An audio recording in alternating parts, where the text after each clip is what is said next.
ابھی تو پر بھی نہیں تولتا اڑان کو میں، بلا جواز کھٹکتا ہوں آسمان کو میں۔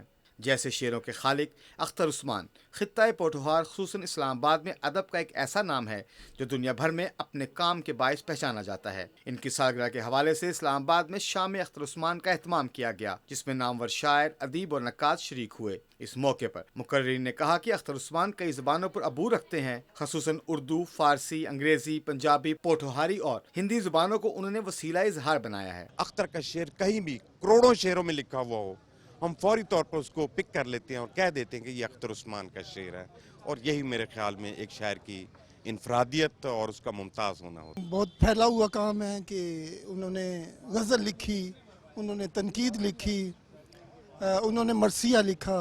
اختر عثمان کے بہت سے شعری مجموعے منظر عام پر آ چکے ہیں، جن میں اپنی اپنی سلیب، کچھ بچا لائے ہیں، ستارہ ساز، ابدتاب شامل ہیں۔ مرثیہ کہنے میں اختر عثمان اپنی ایک علیحدہ ہی پہچان رکھتے ہیں۔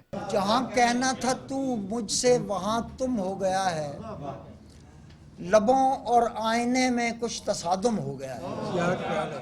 اختر عثمان جو بیک وقت شاعر، ادیب، دانشور اور نقاد ہیں، وہ ادب کو زندگی کی کسوٹی سے مشروط کیے ہوئے لکھتے جا رہے ہیں۔ اس لیے ان کا کہنا ہے کہ جسے پہنچ نہیں سکتا فلاسفہ کا شعور، یقین کے ساتھ ملاتا ہوں اس گمان کو میں۔ نمود مسلم، پاکستان ٹیلی ویژن نیوز، اسلام آباد۔